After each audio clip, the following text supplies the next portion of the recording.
எனக்கு அன்பான கர்த்தருடைய பிள்ளைகளை, கர்த்தராகிய இயேசு கிறிஸ்துவின் நாமத்தினாலே உங்களுக்கு என் அன்பின் வாழ்த்துக்களை தெரிவித்துக் கொள்கிறேன். இந்த நேரத்திலும் ஆண்டவராகிய இயேசு கிறிஸ்து உங்களுடன் நடக்க வேண்டுமா என்கிறதான ஒரு செய்தியை உங்களோடு பகிர்ந்தளிப்பதிலே நான் மிகவும் சந்தோஷப்படுகிறேன்.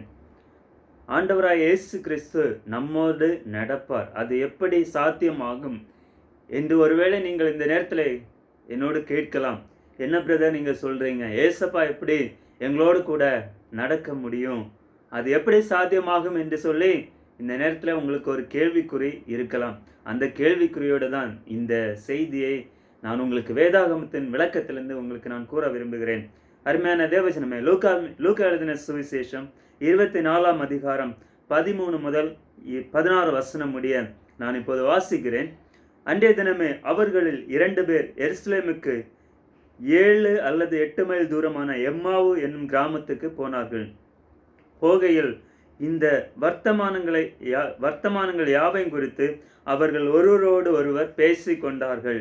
இப்படி அவர்கள் பேசி சம்பாஷித்து கொண்டிருக்கையில் இயேசு தாமே சேர்ந்து அவர்களோடு கூட நடந்து போனார்.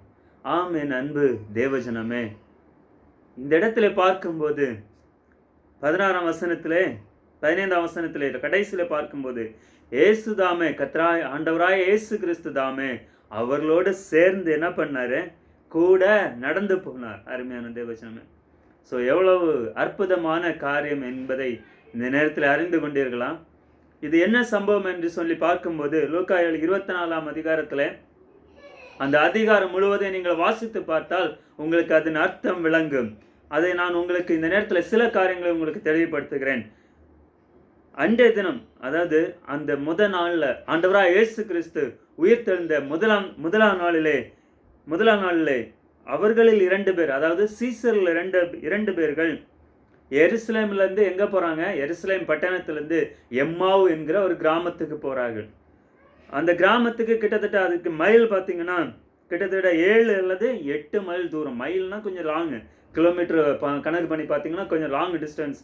இவங்க அந்த நாட்களில் பார்த்தீங்கன்னா நடந்து தான் ஜனங்கள் ஒரு இடத்துல இருந்து இன்னொரு இடத்துக்கு கடந்து செல்வாங்க. இல்லைண்டா குதிரையோ இல்லை கழுதை அந்த மாதிரி போக்குவரத்து சகாரி இல்லாத ஒரு நாட்கள் அந்த காலகட்டத்தில் ஆண்டவராய் இயேசு கிறிஸ்து வாழ்ந்த நாட்களில். இந்த காலத்தில் மாதிரி ஃப்ளைனு, ட்ரெயின், பஸ் அப்படியெல்லாம் கிடையாது. அந்த காலகட்டத்தில் மிருகங்கள் தான் அவர்களுக்கு கால்நடை யாத்திரையாக உதவி செய்து கொண்டிருந்தது. ஸோ இந்த காலகட்டத்தில் வாழ்ந்த இந்த சீசர்கள் எருசலேமிலிருந்து எம்மாவுக்கு நடந்து கொண்டு போனார்கள். ஸோ இவர்கள் ஆண்டவரை குறித்து தெரிந்தவர்கள். ஆனால் இந்த இடத்துல அவர்கள் என்ன பேசுகிறார்கள்னு சொன்னால், சென்று கொண்டிருக்கும் போது என்ன வர்த்தமானம், அதாவது சம்பாஷணைன்னு சொன்னால் வர்த்தமானம். நம்ம இப்போ ஒரு 2 பேர் நம்ம சேர்ந்து இருக்கிறோம்னு வச்சுருங்க, நம்ம என்ன பண்ணுவோம், ஏதாவது ஒரு காரியங்கள், ஒருவேளை நம்முடைய வாழ்க்கையை பற்றியோ நம்முடைய குடும்ப காரியங்களை பற்றியோ, ஒருவேளை குடும்ப உறுப்பினர்கள் 2 பேர் சேர்ந்துருந்தாங்கன்னா, ஒரு அண்ணன் தம்பி சேர்ந்துருந்தாங்கன்னா, ஒரு அக்கா தங்கச்சி சேர்ந்துருந்தாங்கன்னா, சகோதரிகள் 2 பேர் இருந்தாங்கன்னா மாறி மாறி என்ன பேசுவாங்க.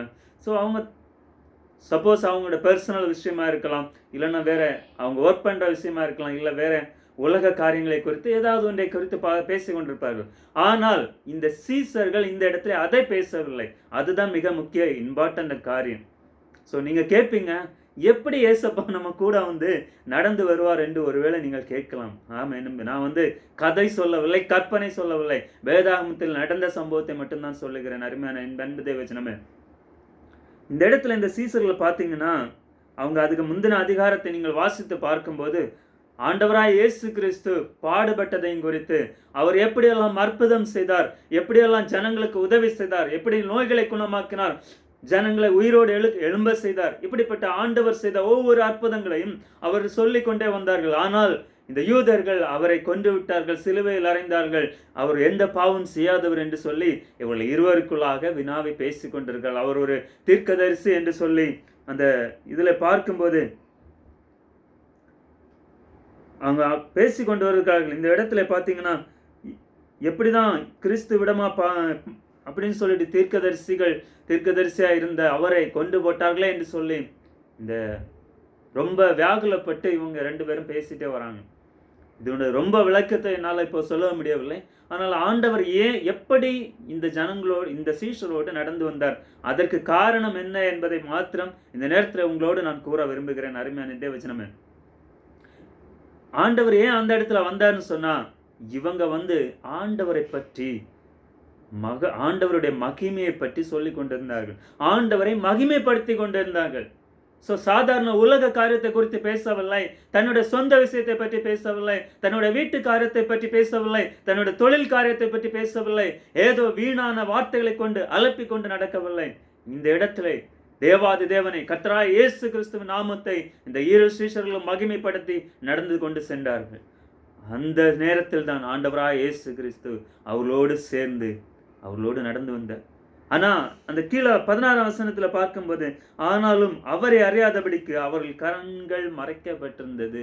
அருமையான தேவஜனமே, இதுதான் இந்த இடத்துல நீங்க பார்க்கும்போது, நம்ம கண்ணுக்கு தெரியாத ஆண்டவராகிய இயேசு கிறிஸ்து நம்மோடு இருப்பதை, பட் நாம் செய்கிற இந்த காரியத்தை நிமித்தம் நம் ஆண்டவராகிய இயேசு கிறிஸ்து நம்மோடு கூட நடந்து வருகிறது நிச்சயம். அவருடைய பிரசன்னம் நம்மோடு கூட வருவது நிச்சயம். அருமையான தேவஜனமே, பாருங்க, இயேசுவானவர் அவளோடு நடந்து வந்தார். ஏன் நடக்கணும் அப்படின்னு சொல்லிட்டு பார்த்தீங்கன்னா, இந்த காரியம்தான். அவர்கள் ஆண்டவருடைய நன்மைகளை, அவர் இப்படியாக மரித்தார், இப்படியாக அவரை சிலுவை, அவர் அநேக அற்புதங்களை இயேசப்பா செய்தார், அவர் ஒரு நல்ல தீர்க்கதரிசி என்றெல்லாம் அவர்கள் புகழ்ந்து சொல்லிக்கொண்டே அவர் மரித்து விட்டார், ஆனால் இப்போது அவரை காணவில்லை, அவர் உயிர்த்தெழுந்தார் என்று அவர்களுக்கு தெரியாது, ஆனால் கல்லறையில் அவரை காணவில்லை என்று சொல்லி இந்த இடத்துல சொல்லி அவர்கள் புலம்பிக் கொண்டு நடந்து கொண்டே வருகிறார்கள். என்ன இந்த இடத்துல பார்க்கும்போது, ஆனாலும் அவர்கள் அறியாதபடிக்கு அவர்கள் கண்கள் மறைக்கப்பட்டது.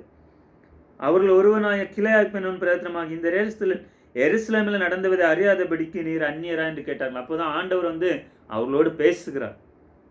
இந்த இடத்துல பார்த்தீங்கன்னா ஏசப்பா அவர்களோட நடந்து கொண்டு வந்தது மட்டுமல்ல, அந்த காலகட்டத்தில் ஆண்டவர், ஏனென்றால் அவர்கள் சீசர்களா இருந்தது நிமித்தம் ஆண்டவராய் இயேசு கிறிஸ்து அவர்களோடு பேசுகிறார். அப்ப பேசி ஆண்டவர் அவர்களோடு கூட நடந்து வருகிறது நிமித்தம் அவர்கள் கேட்கிறாங்க,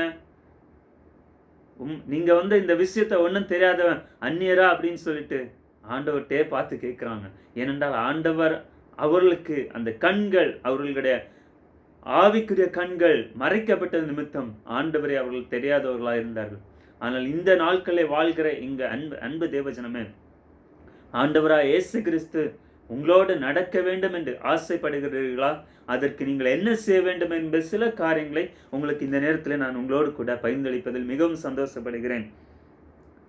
அதாவது, எனக்கு அன்பான சகோதர சகோதரிகளே, என் அன்பு வாலிப பிள்ளைகளே, என் அன்பு தங்கைமார்களே, தம்பிமார்களே, நீங்கள் இந்த நேரத்தில் ஒருவேளை உங்கள் நண்பர்களாக இருக்கலாம், உங்கள் உறவினர்கள் இடத்துல நீங்கள் இருக்கலாம், இல்லை உங்கள் வேலை ஸ்தலத்தில் இருக்கலாம், உங்கள் காலேஜில் இருக்கலாம், உங்கள் படிப்பு விஷயங்களில் இருக்கலாம். எந்த சூழ்நிலையில் இருந்தாலும் எவ்வளோ காரியங்களை ஒரு நாளில் நீங்கள் பேசி கொண்டிருக்கிறீங்க. ஆனால் அந்த நேரத்தில் ஒரு 2 பேர் சேர்ந்து இருக்கும்போது ஆண்டவராய் இயேசு கிறிஸ்துவை குறித்து நீங்கள் ஒரு வார்த்தை சொல்லி பாருங்க. அந்த இடத்துல ஏசப்பா நீங்கள் என்ன பேசுகிறீங்கன்னு சொல்லிட்டு நீங்கள் பேசுகிறதை கூர்ந்து கவனிப்பார். அதனால தான் டிஜஸ் தினகரன் அங்கில் ஒரு நாள் ஒரு மெசேஜில் சொல்லியிருந்தார், ஆண்டவராய் இயேசு கிறிஸ்து, நாம் அவரை பற்றி மனுபுத்திரர் ஆண்டவராய் இயேசு கிறிஸ்துவை பற்றி புகழ்ந்து பேசும்போது அவர் செவி கொடுத்து கேட்பார் என்று சொல்லி அங்கில் அவர்கள் ஒரு மெசேஜில் சொன்னார்கள். என் அன்பு தேவஜனமே, இந்த இடத்துல பார்க்கும்போது, நீ ஃபஸ்ட்டு பார்க்கும்போது, நீங்கள் நடந்து போகும்போது, நீங்கள் ஒரு இடத்துல ஒரு 10 நிமிஷம் இல்லை 15 நிமிஷம் ஒரு இடத்துல வாக் பண்ணி போய்கொண்டே இருக்கிறீங்க. நீங்கள் ஒரு 2 பேர் இல்லை 3 பேர் இல்லை ஒரு ஃப்ரெண்ட்ஸாக இல்லை ஒரு ஃபேமிலியாக இல்லை ஒரு சகோதரிகளாக நீங்கள் நடந்து போய் கொண்டிருக்கீங்கன்னா, அந்த இடத்துல நீங்கள் எவ்வளோ விஷயங்களை பற்றி பேசுவீங்க.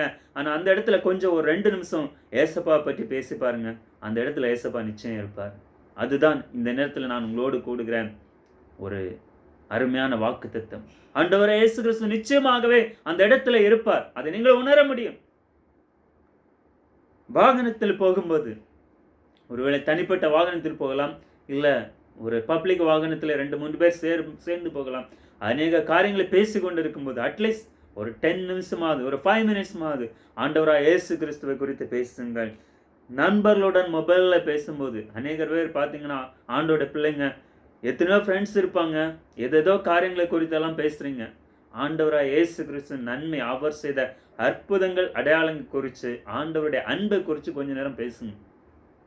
Just only share for Jesus Christ loves. ஆண்டவராக இயேசு கிறிஸ்துவனுடைய துல்லியமான அந்த அன்பை குறித்து தானே ஒரு சின்ன ஒரு காரியத்தை பேசுங்க.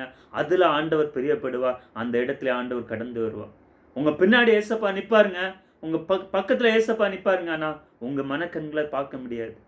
ஏனென்றால் நம்முடைய சரீரத்தின் கண்களால் நம்ம ஏசப்பாவை பார்க்க முடியாது. ஆவியின் கண்களால் மட்டும்தான் நம்ம ஆண்டவரை பார்க்க முடியும்.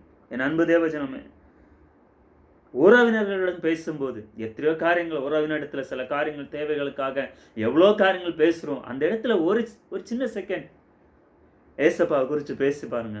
Just changes. அந்த இடத்துல ஒரு மாற்றங்களை நீங்கள் காண்பீர்கள். அருமையான தேவஜனமே, பெற்றோர்கள் பிள்ளைகளிடம் பேசும்போது, just parents talk to the children. நீங்கள் ஒரு பிள்ளைங்களிடத்த பேசும்போது ஒரு நிமிஷம் ஏசப்பா நல்லவர்ப்பா, ஏசப்பாட்ட நீ அதை கீழே அப்படின்னு சொல்லி பாருங்க. Something is feel that time. அந்த டைமில் ஒரு சின்னதாக ஒரு ஃபீலிங் உங்களுக்கு அனுபவப்படுங்க. என் அன்பு தெய்வஜனமே, நிச்சயமாக அதை செய்து பாருங்க. பிள்ளைகள் பெற்றோரிடத்தில் போதும்போது, ஒருவேளை வாலிப என் அருமை தம்பி தங்கைகளை, நீங்கள் உங்கள் தகப்பன்மார் தாய்மாரிடத்தில் பேசும்போது ஏசப்பாவோட அன்பையும் குறித்து கொஞ்சம் ஷேர் பண்ணி பாருங்க. Something is changes. நீங்கள் ஒரு மாறுதலை இந்த நாட்களை காண்பீர்கள். ஒரு நிமிடம் கர்த்தர் செய்து வேற ஜஸ்ட் நீங்கள் ரொம்ப விஷயம்லாம் பேச வேண்டிய அவசியம் இல்லை. ஏசப்பா நல்லவருங்க, ஆண்டவர் எல்லாம் செய்வார்ப்பா அப்படின்னு சொல்லிட்டு நீங்கள் ஒருவேளை இந்த யூடியூப்பை பார்க்கிற என் அருமை தம்பி தங்கைகளை நீங்கள் இருந்தால் நிச்சயமாகவே உங்கள் தாய் தகப்பன்மார் எடுத்து அதை பேசுங்கள். என் அருமை சகோதரிகளை, என் சகோதரர்களை, முதியவர்களை, நீங்கள் யாராவது இதை பார்த்து கொண்டிருந்தால் நீங்கள் மற்றொரு இடத்தில் பேசும்போது ஒரு நிமிஷம் என் இயேசுவின் அன்பை குறித்து சொல்லுங்க. அப்போது உங்கள் வாழ்க்கையில் நீங்கள் பேசுகிற அந்த காரியத்தில் ஒரு சேஞ்சஸ், உங்கள் இருதயத்துக்குள்ளே ஒரு சமாதானம், ஒரு சந்தோஷம் ஆட்டோமேட்டிக்காக வருங்க. நிச்சயமாக வரும். அதில் எந்த மாறுதலும் இல்லை. ஏனென்றால் அந்த செகண்ட், ஜஸ்ட் 1 செகண்ட் ஆண்டவராக இயேசு கிறிஸ்து அந்த உங்களுடைய சமூகத்தில் நீங்கள் இருக்கிற இடத்துல ஆண்டவர் நிற்பார்.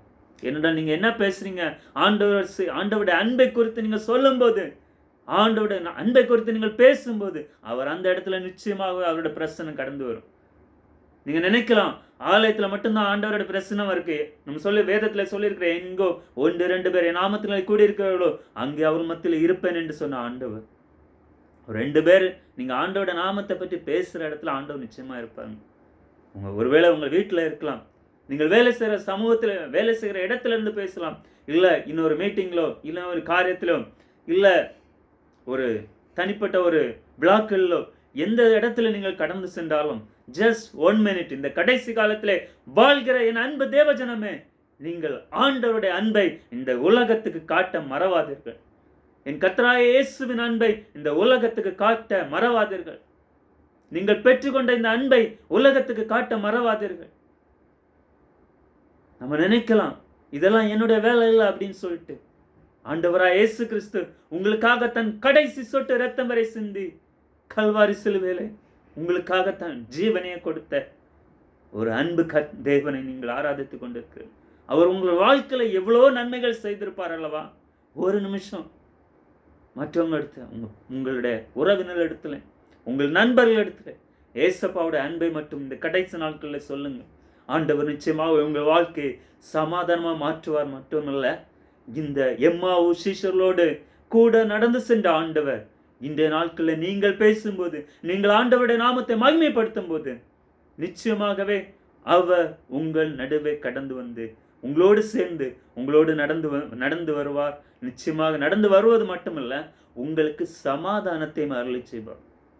நீங்கள் ஆண்டோட அன்பை ஷேர் பண்ணும்போது நிச்சயமாக நீங்கள் ஒரு மாற்றத்தை கண்டிப்பாக பார்ப்பீங்க. அப்படி பார்க்கலன்னா நீங்கள் என்கிட்ட கேளுங்க, பிரதர் நீங்கள் சொல்கிறது பொய் அப்படின்னு சொல்லுங்க. என்னோட அனுபவத்திலிருந்து, என்னோட வாழ்க்கையின் அனுபவத்திலிருந்து தான் நான் உங்களோட பேசிக்கொண்டு இருக்கிறேன். ஏதோ சாதாரணமாக நான் உங்களோடு பேசவில்லை. என் அன்பு ஜனமே, என் ஆண்டவராக இயேசு கிறிஸ்துவை என் ஆவிக்குரிய கண்களால் பார்த்த நிமித்தத்தினால் உங்கள் மத்தியில் நான் சாட்சியாக இந்த நேரத்தில் பேசிக்கொண்டிருக்கிறேன். அவருடைய அன்பைக்கு நிகராக இந்த உலகத்தில் ஏதொரு அன்பும் இல்லை. Not same any love in Jesus same. என் அன்பு தேவஜனம், ஆண்டவராக இயேசு கிறிஸ்துக்கு நிகராக ஒன்றுமே இல்லை. ஒருவேளை நீங்கள் நினைக்கிற என் நண்பன் தான் எனக்கு மேல், என் உறவுகள் தான் எனக்கு மேல்னு சொல்லி, யார் உங்களுக்காக தன் ஜீவனை கொடுப்பது? கொஞ்சம் நிமிஷம் திங்க் பண்ணி பார்த்தீங்களா? உங்களுக்காக 49 அடிகளை பட்ட ஆண்டவர் தன்னுடைய இரத்தத்தை முழுவதுமாக கல்வாரி சிலுவையிலே சிந்தின ஆண்டவர். அவர் இப்போது ஏங்கிக் கொண்டிருக்கிறார். அவர் உலகத்தை பார்த்து கண்ணீர் வடித்துக் கொண்டிருக்கிறார். என்னை ஆண்டவராய் இயேசு கிறிஸ்து, என் பிள்ளை என்கிட்ட வரமாட்டானா, என் மகள் என்கிட்ட வரமாட்டானா, என் மகன் என்னிட்டு வரமாட்டானா, ஐயோ என்னை விட்டு பின்மாறி செல்கிறானே, ஜெபிக்கவில்லையே, ஆராதிக்கவில்லையே, துதிக்கவில்லையே அப்படின்னு சொல்லி நீங்கள் ஒவ்வொரு நிமிஷம் இடரும் போது, நீங்கள் ஆண்டவரை விட்டு பின்மாறி செல்லும் போது, நீங்கள் ஆண்டவரை சிலுவையிலே அறைகிறீர்கள் என் அன்பு தேவஜனம். ஸோ இந்த நேரத்தில் ஆண்டவர் உங்களை நேசிக்கிறபடினாலதான் இந்த வார்த்தை உங்களோடு கூட பேசிக் கொண்டிருக்கிறார். ஆண்டவர் உங்களோடு கூட நடக்க ஆசைப்படுகிறார்கள் அன்பு தேவஜனம். நீங்க தனியா நடக்க வேண்டாம். உங்களோடு நீங்க நினைக்கலாம், ஐயோ நான் 2 பேர் தான் இருக்கோம் அப்படின்னு சொல்லி. இல்ல, நீங்க ஒரு ஆளா நடந்து போயிட்டு இருக்கலாம், இன்னொரு இடத்துல பேசிக்கொண்டு போய்கொண்டு இருக்கலாம். அந்த இடத்துல ஆண்டவர் உங்களோடு கூட இருப்பார். அவருடைய காலடிகள் உங்கள் பின்னாக இருக்கும். நீங்க பார்க்கிறது 2 காலடிகள் தான் பார்க்க முடியும், ஆனால் இன்னும் 2 காலடிகள் உங்களை தொடர்ந்து வந்து கொண்டே இருக்கு. கர்த்தராகிய இயேசு கிறிஸ்து உங்களோடு கூட நடந்து வந்து உங்களை கரம் பிடித்து நீங்கள் போகிற பாதையில் எந்த பிரச்சனையும் இல்லாதபடி நடத்தி சென்று உங்களை சமாதானமாய் கூட்டி சேர்ப்பார். அதனால இந்த ஆண்டவருடைய அன்பை மற்றவர்களுக்கு சொல்லுங்க, கவலைப்படாதீங்க. மற்றவர்களுக்கு ஆண்டவர் ஏசப்பாவோட அன்பை சொல்லுகிற நிமித்தம் நீங்க ஒன்றுமே குறைந்து போக மாட்டீங்க அன்பு தேவசனமே. எத்தகைய நிலைமையில் நீங்கள் இருந்தாலும் ஒரு நிமிஷம், ஜஸ்ட் 1 செகண்ட் போதுங்க, உங்க நேரத்தை செலவழித்து நீங்கள் பெற்றுக்கொண்ட ஆசீர்வாதத்தை பிறருக்கு சொல்லுங்க. ஒன்றும் வேண்டாம், உங்க பிள்ளைங்க, ஒருவேளை நீங்க பார்க்கிற ஒரு சகோதரனிடத்தை இயேசு உன்னை நேசிக்கிறான் மட்டும் சொல்லுங்க. நான் உங்களுக்காக ஜெபிக்கிறேன்ப்பா, ஆண்டவர் உன்னை நேசிப்பார், உன்னுடைய காரியங்களை ஆண்டவர் பார்த்துக் கொள்வார் மட்டும், ஆண்டவர் நல்லவர், இயேசு நல்லவர் மட்டும் சொல்லுங்க. அது மட்டும் சொன்னாலே போதும். என் இயேசு நல்லவர் மட்டும் சொல்லுங்க. அவ்வளோ சொல்லிட்டாலே போதும். ஆண்டவர் நிச்சயமாகவே உங்களுடைய வாழ்க்கையில அந்த நேரத்தில் ஒரு மாறுதலை ஆண்டவர் கட்டளையிடுவார். ஸோ இதன்படி நடவுங்க, இந்த வார்த்தையின்படி செய்யுங்க. ஆண்டவர் நிச்சயமாக ஆசீர்வதிப்பார். நிச்சயமாக இந்த 15ஆம் வசனத்திலே இயேசுதாமே சேர்ந்து அவளோடு கூட நடந்து போனது போல, அந்த சீஷர்களோடு கூட நடந்து போன 2000 வருடங்களுக்கு முன்பாக இப்படியாக ஆண்டவர் அந்த சீஷர்களோடு கரம் கை கூட நடந்து அவளோடு பேசிக்கொண்டு போன ஆண்டவர் இந்த நாட்களே உங்களோடு கூட நடக்க ஆண்டவர் ஆசைப்பட்டபடியினால்தான் இந்த காரியத்தை உங்களோடு கூட பேசி கொண்டிருக்கிறார். ஸோ ஆண்டோடைய வார்த்தைக்கு கீழ்ப்படிங்க. ஏசப்பாவோட அன்பை ருசி பாருங்க. இந்த நாட்கள்லேருந்து நிச்சயமாகவே நீங்கள் தனியாக இருப்பதாக எப்போதுமே ஃபீல் பண்ணாதீங்க. ஐயோ நான் இந்த இடம் வர போயிட்டு வரணுமே, யார் எனக்கு உதவி செய்வார்னு சொல்லி நீங்கள் தைரியமாக போகிற வழியில் நீங்கள் வாகனத்தில் ட்ரைவ் பண்ணி கொண்டு போகும்போது ஆண்டவராக இயேசு கிறிஸ்து நாமத்தை மகிமைப்படுத்தி கொண்டு செல்லுங்க. நிச்சயமாக உங்கள் வாகனம் ஒருவேளை தனியாக இருக்கலாம், உங்கள் கூட யாரும் இல்லாமல் இருக்கலாம், ஆனால் உங்கள் வாகனத்துக்கு முன்பாக உங்கள் அருகாமையிலே ஆண்டவராக இயேசு கிறிஸ்து இருப்பார். அருமையான தேவசனம், நீங்கள் ஒருவேளை தனியாக வாகனத்தை ஓட்டிக்கொண்டு கடந்து செல்லலாம். அந்த கடந்து செல்லும்போது ஏசப்பாவை மகிமைப்படுத்தி கடந்து செல்லுங்கள். வேற எந்த காரியத்தையும் சிந்திக்காதீங்க. ஆண்டவராக இயேசு கிறிஸ்துவை மகிமைப்படுத்தி கடந்து செல்லு பாருங்க. அந்த வாகனத்துக்குள்ள ஏசப்பா உங்களோடு கூட இருப்பார். ஒருவேளை 2 வீலர்களை போகிற பிரயாணம் பண்ணுகிற பிள்ளைகளாக இருக்கலாம். ஆண்டவராக இயேசு கிறிஸ்துவை மகிமைப்படுத்தி கடந்து செல்லுங்கள். அவர் உங்கள் அருகாமையில் இருப்பார், உங்கள் பின்னாடி ஏசப்பா இருப்பாருங்க. நீங்கள் எதுலேயும் நீங்கள் இடறி போக மாட்டீங்க. நல்லபடியாக போயிட்டு உங்கள் காரியங்களை சக்ஸஸ்ஃபுல்லாக முடித்து திரும்பி வருவீங்க. ஏனென்றால் அவர் உங்களை நடத்துகிற தேவன். அல்லேலூயா, அவர் உங்களுக்கு நல்ல நண்பர். ஸோ ஆண்டவராக இயேசு கிறிஸ்துவின் சித்தப்படி செய்யுங்க. கர்த்தர் தாமே உங்களை ஆசீர்வதிப்பார். God bless you all.